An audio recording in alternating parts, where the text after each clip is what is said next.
The last bus arrived at 11:47 p.m. Maya almost missed it. Rain hammered the empty street as she ran toward the flickering headlights.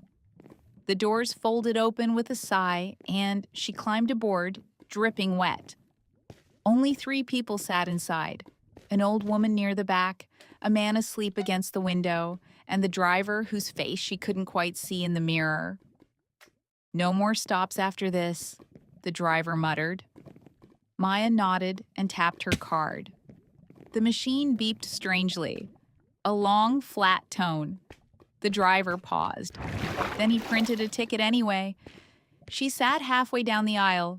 The bus pulled away from the curb, tires hissing against wet pavement.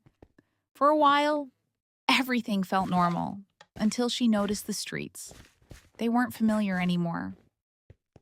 Maya rode this route home every week. There should have been gas stations, apartment buildings, traffic lights. Instead, outside the windows was only forest, black trees, endless rain, no lights anywhere. She stood and walked to the front. "Excuse me, where are we?" The driver didn't answer. Up close, she noticed his uniform looked old. Not worn, old-fashioned, like something from decades ago. His hands on the wheel were gray, not pale, gray, like damp paper. Maya stepped back slowly. The sleeping man suddenly spoke without opening his eyes. "Don't talk to him." Her stomach tightened. "What?" "He doesn't like distractions." The old woman at the back giggled softly. The bus hit a bump. The overhead lights flickered off for half a second.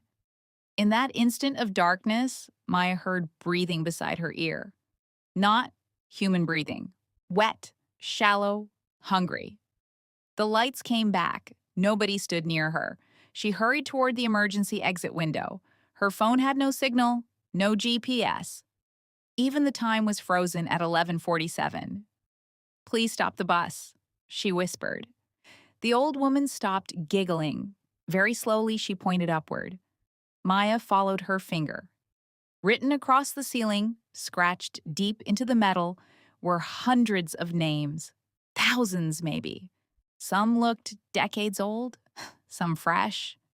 At the very end of the list was a blank space, just large enough for one more name.